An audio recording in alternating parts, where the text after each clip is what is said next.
Andy Scott, after the brilliant win at Woking, the players must be raring to go.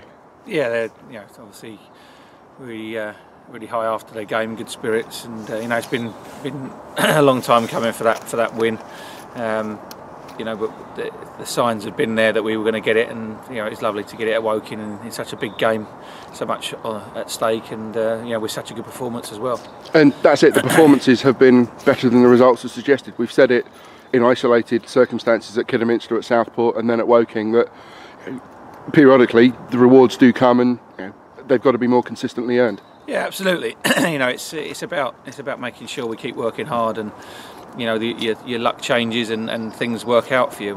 We know that certain games this season we haven't been good enough. We're not naive, and we're not making excuses for it. We haven't been good in a few games, but there's been a lot more games where we've played well and not got the rewards that we deserve, whether that's poor finishing or not goalkeeper being in good form or making poor mistakes that we've been punished for. So, but on the whole, the general way that we've played has been pretty good. We've created a lot of chances. I think we've created over 40 chances in the last 3 games alone, and when you think that Welling have got such a good home record and we dominated the game for the majority of it, and against Barnet we got punished by the top goal scorer in the league, and but it came good on Sunday, and we're delighted that we got that win, but we need to keep moving forward now and keep pushing forward and playing with that intensity.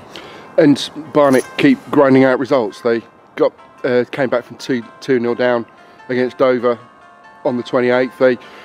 Even when not playing well, they are grinding out those results. Yeah, I mean, Barnet are a side that if they go behind, they can put players on. They held long throws in. They make life very difficult. They go very, very direct, and they put the opposition under a lot of pressure. So it was no surprise that they came back from 2-0 down. But we saw that they've got some good players up front, and they're reasonably solid and don't give too much away. So. But we felt that we played well enough to get something out of it at home, and we believe if we play as well and improve and just nail down the small mistakes that we're making, then we can cause them problems. And that was it. There were enough positives from the first game to suggest that even with such a quick turnaround, that we can go to the Hive and get and get a result where, when there is such a quick turnaround, it's probably the small margins that will count for more than usual. Well, absolutely, and we made some mistakes against Barnet and got punished for them, and that's what good players do, and that's why they're top of the league, and look like they're going to get a return to the Football League because they've got players that can punish those. And at times this season we've made the other opposition make mistakes but haven't punished them. So we've just got to keep doing that. We've got to keep working hard, and we know that if we play as well as we can do, then they'll be in for a tough game, and we know that we can cause them problems. So, but we can't rest on our laurels. We can't think that we just, we've turned the corner straight away. We've got to make sure that we go into each game with that ambition and that intensity about our play and the togetherness, and the work rate. We completely outworked Woking the other day, and that's the key to our success, is that we work hard for each other and we create a lot of chances because of it. Are you hopeful of any players returning from injury? Glenn Wilson, I think, is close. Is New Year's Day going to be too soon for him? Yeah, possibly. We'll give him as much time as possible, but equally, it's important that we don't do him any more damage. We've got Telford coming up, which is another big game, and then we've got a couple of weeks where we haven't got a game, which is going to be key to getting players back and fit and strong enough, and resting the ones that have played lots of games. But Wilson is probably the only one who's going to be close to coming back for New Year's Day. And the January transfer window is about to open with that week's rest on the 10th, where there's no game. I guess the focus will then turn after Barnet to matters off the pitch rather than preparing for a game immediately on it.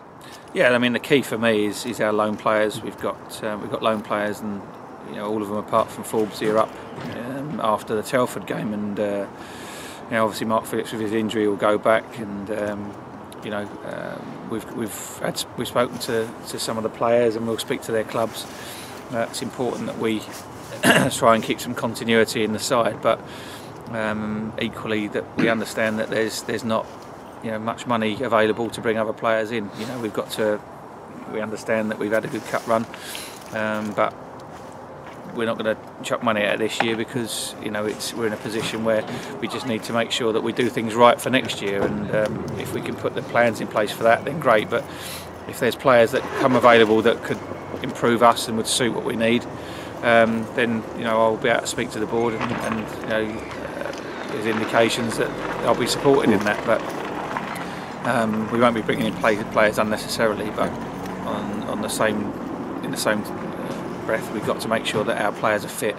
All of them are fit and all of them are available to be able to play the last second half of the season, because we've had too many injuries and with the amount of games we've had, we haven't been able to cope with it, and we need to make sure that the plans are in place now, ready for recruitment for the end of the season and for the close season. We can't be recruiting players in the close season like we did last year, not being 100% sure of them, and that's what we had to do. So there are plans in place. I've put recommendations to the board about how I want to do it, and make sure that we've got the right scouts out there looking at the right players and the ones that we need, and making sure that they fit within the budget that we'll have next season. But in the meantime, we've got to make sure that all the players that we've got here are giving themselves the best chance of playing every game to make sure that they can stake a claim for a place for the next season's squad. And it's been quite a 2014 with the Great Escape last year, the Cup run here. How do you reflect on the 365 days? It's the same as every other year as a manager. You just don't know what's around the corner. Eventful, very eventful. Lots of emotions. You got some extreme highlights. Obviously winning at Woking and beating Portsmouth and going down to Portsmouth and taking such a big crowd and performing so well. But there's been a lot that have been on a downer as well. There's lots of highs and lots of lows, and we've got to make sure that 2015 has more highs than lows. And we've got to make sure that we don't keep making the same mistakes, on and off the pitch year after year. And to do that, we need to have a plan in place and a clear vision of how we're going to do it, and that's got to match the ambition of where the club wants to be. And we understand we're not going to be probably in the top 10 sides of budgets, but if we can get around that, then we've got to make sure that we've got a squad strong enough to compete with this league to get us and overachieve to get us to push towards the playoffs, and that's understandable. But we've got to have a plan to do that. We've got to bring the right players in, and we've got to make sure that they're players that would fit within what we've got, both financially and ability-wise. And the cold weather has come down with something of a vengeance, and these facilities at Ash Manor, the 3G pitch, the gym, they're a vital part of your armoury in keeping players fit and returning those back to fitness. Yeah, absolutely. Knowing that the weather was going to be poor, we spoke to Ash Manor yesterday and got the 3G booked, so we were able to train on that today because the pitches are frozen. This is a gym facility that we use a lot and have done for a while, and we're very grateful for it. The rehab work we can do with injured players is vital. So the work we do here is key to us being able to prepare properly for games. So the link up with Ash Manor is valuable to us, as is the facilities at the Army that we use as well. So we're making the most of the facilities we've got around here, and we need to, given the fact that the cold weather's coming in, and it makes life very difficult.